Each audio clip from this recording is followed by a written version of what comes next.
Lowe's 2474, customer Pietras. We're in the bonus room of a home, and this is a entertainment alcove that has been built into the side where the knee walls are in the roof. So I want to take and show you this television is 1 inch smaller than the opening width, so it's perfectly sized for what we're doing here as far as an application.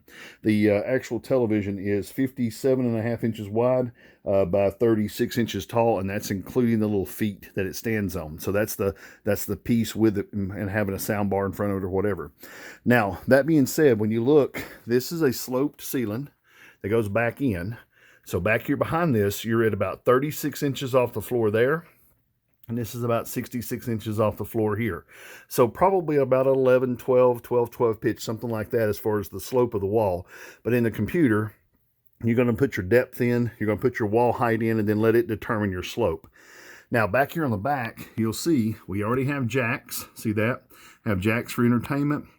We have electrical for the plug-ins. So all of that stuff's already back there. When we start looking at laying this out, we're probably going to do like a 24-inch deep desk cabinet, about 28 inches tall or so, 28 and a half. Or I also thought about doing a pedestal base, 16-inch tall cabinet with a furniture drawer cabinet stacked on top of it.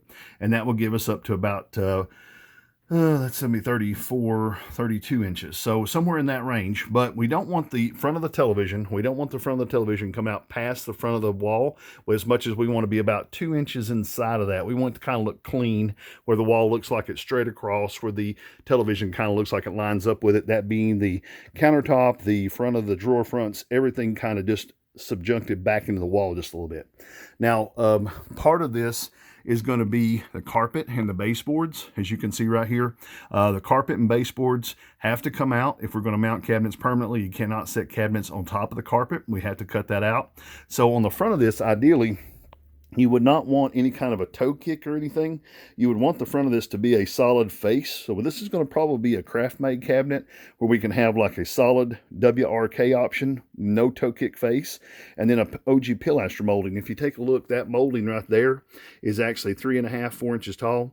OG pilaster would be 4.5, so it would be nice to slide it right in behind it and be clean looking as far as the front of the piece.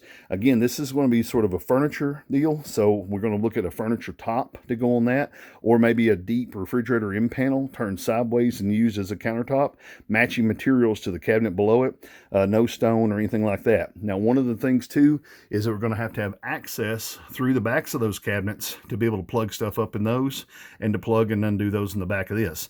So whatever this is, if it's a drawer or something like that, we're going to have to make it so the drawer can come out and we can crawl through the inside and unplug and plug stuff up from like a grommet hole from above.